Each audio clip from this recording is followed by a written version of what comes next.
በመካከለኛው ምስራቅ የተቀሰቀሰው ጦርነት ወዴት ያመራ ይሆን? አሜሪካና እስራኤል በጣምራ በኢራን ላይ የፈጸሙትን ጥቃት ተከትሎ የተቀሰቀሰው ጦርነት ወደ አንደኛ ሳምንቱ ተሸጋግሯል።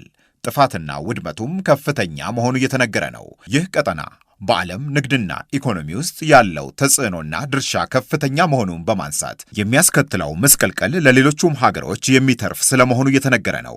ኢትዮጵያ የነዳጅ ምርቷን የምታስገባበት፣ የሚበዛው የወጪ ምርቷን የምትልክበት የመካከለኛው ምስራቅ መረበሽ ምን አይነት አደጋን ይዞባት ይመጣ ይሆን? ጦርነቱን ለኢትዮጵያ ቅርብና ሩቅ የሚያደርገው ምክንያቱስ ምንድን ነው? አንጋፋው ዲፕሎማት አምባሳደር ጥሩነህ ዜና የኢራን አሜሪካና እስራኤል ጦርነት በአጠቃላይ የአሁኑ የመካከለኛው ምስራቅ ሁኔታ ለኢትዮጵያ በብዙ ምክንያት ቅርብም ሩቅም ነው ይላሉ። ቅርብም ሩቅም ነው።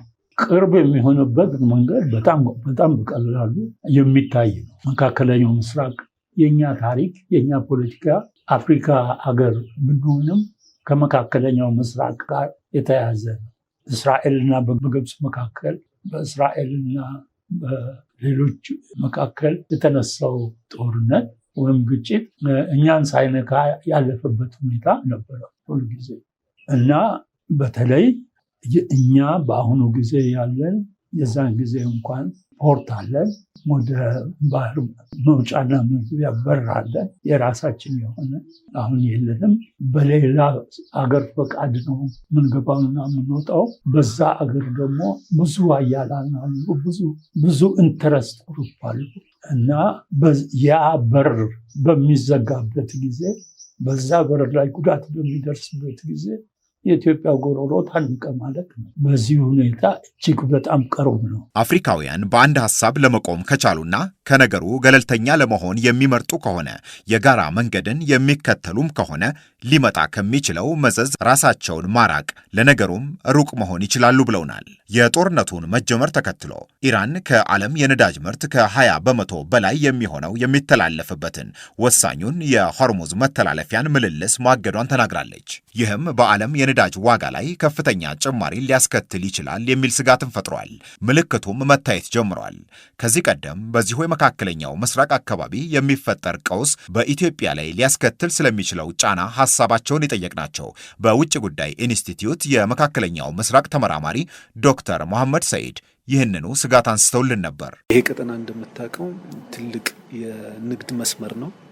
ሁለተኛ የነዳጅ መስመር ነው። የዓለም ኢነርጂ የሚተላለፍበት መስመር ስለሆነ ኢትዮጵያም ደግሞ ይሄ በራፍ ነው፣ መውጫ መግቢያዋ ነው፣ እስትንፋሷ ነው። 95% የሀገሪቱ ንግድ የሚሳለጠው በዚህ ቀጠና ነው፣ በቀይ ባህር አካባቢ ነው እና ቀይ ባህር ትልቁ የኢትዮጵያ ስትራቴጂክ ኢንትረስት ያለበት ቦታ ነው ማለት ነው። የቀይ ባህር ቀውስ ማለት በቀይ ባህር ላይ ያለ ሰላም አለመኖር ማለት የኢትዮጵያ ሰላም አለመኖር ማለት ነው። ይህን ያህል በጣም የተቆራኘ ኢማጂን እንግዲህ ኢትዮጵያ አንድ ቀን ነዳጅ ብታጣ ኢትዮጵያ ምን ልትሆን ትችላለች የሚለውን ስታስብ እና ነዳጁ ደግሞ ያለው ሚድል ኢስት መሆኑን ስታስብ በጣም ወሳኝ ቀጠና ነው የሚል እንትን ያስይዛል። ከዚህ ቀደም በአካባቢው ሀገሮች ዙሪያ ጦርነት ደጋግሞ ተቀስቅሶ እንደሚያውቅ አምባሳደር ጥሩነህ ያስታውሳሉ። ግን ሁሉም እንደ ኢትዮጵያ ያሉ ነዳጅ የሚያመርቱ ታዳጊ ሀገሮችን ተጎጂ ሲያደርጉ ታይቷል ይላሉ። አሁንም ይህው ሊደገም እንደሚችል ያነሳሉ። ምንም ጥሩ ነገር አይታየኝም። ለምን ግብፅና በአረብ ሀገሮችና በእስራኤል በ67 የተነሳው ጦርነት ምን ሊያስከተለ እናውቃለን። ከዛ ጦርነት በኋላ ነው አረቦች ተነስተው ከእንግዲህ ወዲህ ቤንዚናችንን የምንሸጠው በዚህ ዋጋ ነው፣ ከዚህ ውጭ የሚሆን ነገር የለም ብለው ያንን በጣም ዋጋው እንዲያሸቅብ በማድረጋቸው በዓለም ላይ በተለይ በታዳጊ ሀገሮች፣ በተለይ ኦይል በማያመርቱ ታዳጊ ሀገሮች ላይ በጣም ከፍተኛ ጫና የተፈጠረውና የዓለም አቀፍ ኢኮኖሚ ወደ ታች ከማሽቆልቆሉ ሌላ ኢንፍሌሽን ጣራ ከማምጣቱ ሌላ ታዳጊ ሀገሮችን በጣም በጣም በጣም የጎዳውና የደሃ ያደረጋቸው በተለይ አፍሪካ። ታሪክ ራሱን ይደግማል የሚባል ነገር አለ። አሁን ያ ነገር በተለየ ሁኔታም ቢሆን በዛ ደረጃም ባይሆን ታዳጊ ሀገሮችን መጉዳቱ አይቀርም። በጣም በከፍተኛ አፍሪካ ሀገሮች ኦፍኮርስ በዛን ጊዜ ከነበረው ትንሽ ሻል ብለዋል። የራሳቸውን አንድነት ፈጥረዋል። የራሳቸውን ኢኮኖሚ ለመገንባት ሞክረዋል። ነገር ግን በቂ አይደለም።